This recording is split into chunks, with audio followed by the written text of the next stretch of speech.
At the end of your feelings is nothing, but at the end of every principle is a promise. Behind your little feelings, it might not be absolutely nothing at the end of your little feelings, but behind every principle is a promise. And some of you in your life, the reason why you're not at your goal right now, because you just all about your feelings. You all on your feelings. You don't feel like waking up. So who does? Every day you say no to your dreams, you might be pushing your dreams back a whole 6 months, a whole year. That one single day, that one day you didn't get up could have pushed your stuff back I don't know how long. It's really hard to be led by your butt. But I'm not qualified, but I'm not good enough, but I'm not smart enough, but I didn't go to the right school, but I don't have enough money, but. If you're ever gonna step into your future, if you're ever gonna step into your destiny, you're gonna have to get over your butt. And so I love the process. I love it. I love working for what I want. I love the sacrifice. I love the dedication. I love the commitment. I love that. Everybody wants the prize. Nobody wants the process. Everybody wants to be a diamond. Nobody is willing to get cut. Everybody wants to go to heaven. Nobody wants to die. Talent you have naturally. Skill is only developed by hours and hours and hours of beating on your craft. The commodity, the majority of people who aren't achieving the things that they want is strictly based on hustle. It's strictly based on being outworked. It's strictly based on missing crucial opportunities. For every action, there is an equal and opposite reaction. Simply stated, as it applies to you and me, it means we can achieve nothing without paying the price. Now, what is that price? Well, it's many things. First, it's understanding emotionally, as well as intellectually, that we literally become what we think about, that we must control our thoughts if we're to control our lives. It's understanding fully that, as ye sow, so shall ye reap. Secondly, it's cutting away all the fetters from the mind and permitting it to soar as it was divinely designed to do. It's the realization that your limitations are self-imposed and that the opportunities for you today are enormous beyond belief. It's rising above narrow-minded pettiness and prejudice.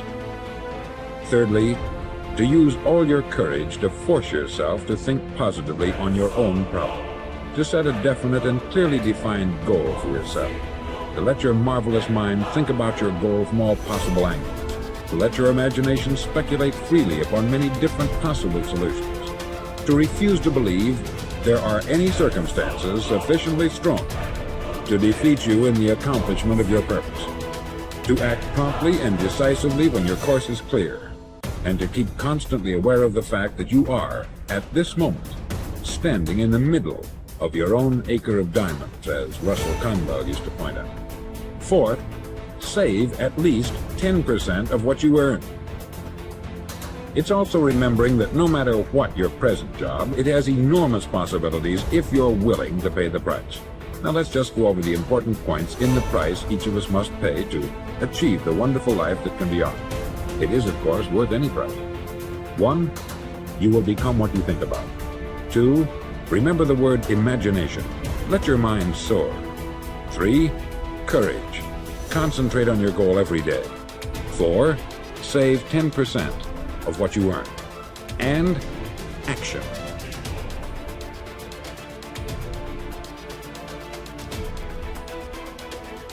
So if I was saying, well, you're going to try to make yourself more industrious, okay, number one, specify your damn goals, because how are you going to hit something if you don't know what it is? That isn't going to happen.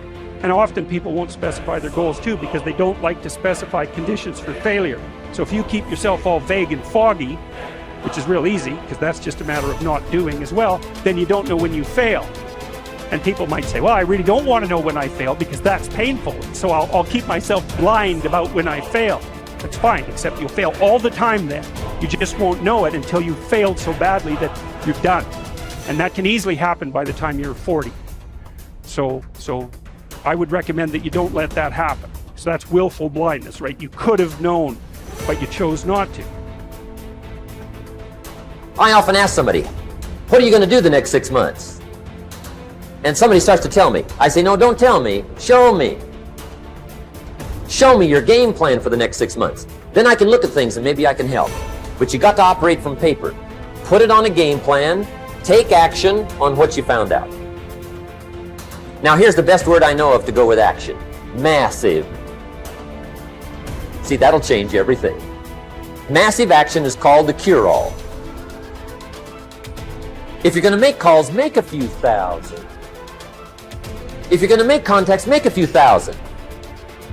If you're going to knock on doors, knock on a few thousand. See, that'll change everything. Okay, so once you get your goal structure set up, you think, okay, if I could have this life, looks like that might be worth living, despite the fact that it's going to be, you know, anxiety provoking and threatening, and there's going to be some suffering and loss involved in all of that.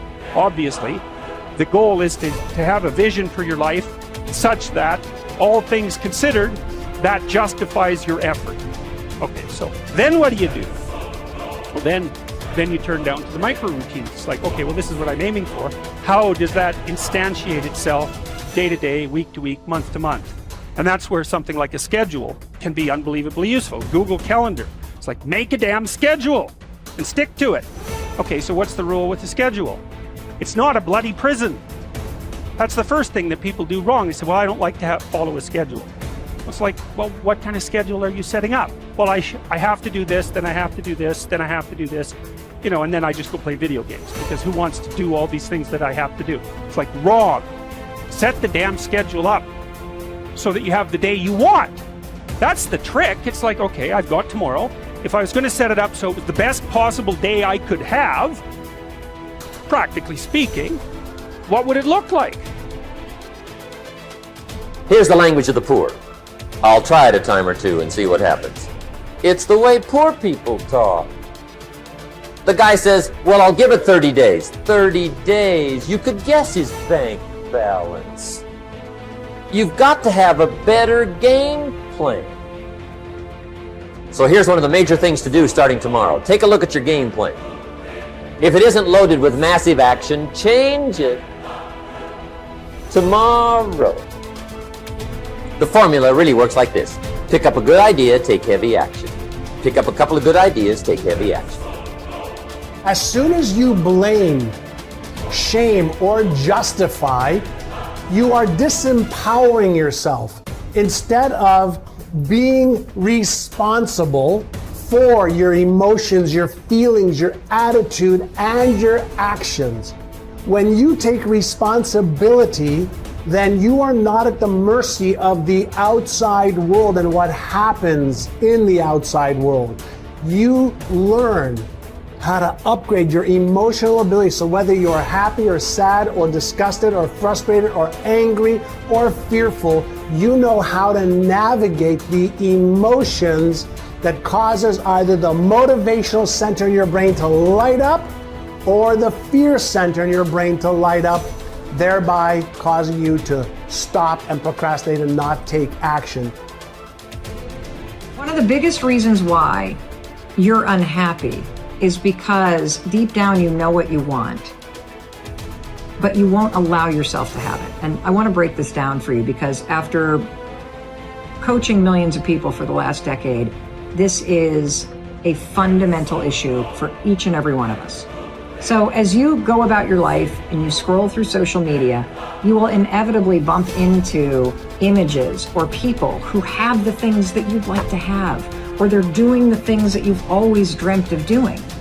And instead of using that moment to inspire you to take action, to either learn about the thing you want to be doing, to do the work to get the things that you want, you're capable of doing those things. But instead of taking action, you make a fatal mistake. We all do this, by the way. You stop and you consider the thing that you want or the thing that you want to do, and then you tell yourself, it'll never happen for me. Right there, you just killed your inspiration, you killed your dream, you killed your goal, you invalidated yourself, you invalidated your desires, you pounded yourself down into the ground and basically said you're not worthy of that thing.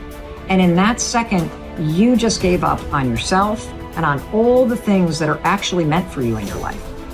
And so what do I want you to do about it? Well, here's what I want you to do about it.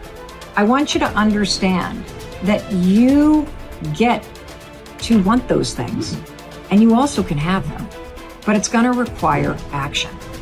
And so the next time you find yourself going about your life and you feel that pang inside of you where you're like, gosh, I'd love to have that kind of car, or I'd love to have that kind of house, or I'd love to have that kind of health or mindset. Note it, and then remind yourself of a simple truth. I can have that mindset. I can have that car. I can have that lifestyle. I just have to be willing to put in the work. It's that simple. Stop telling yourself it'll never happen for you. Because the reason why it's not happening is because you keep telling yourself it won't. The second you tell yourself it absolutely can happen for me, I just got to do the work, you will flip into a mode of taking action, and that's when you'll get it done.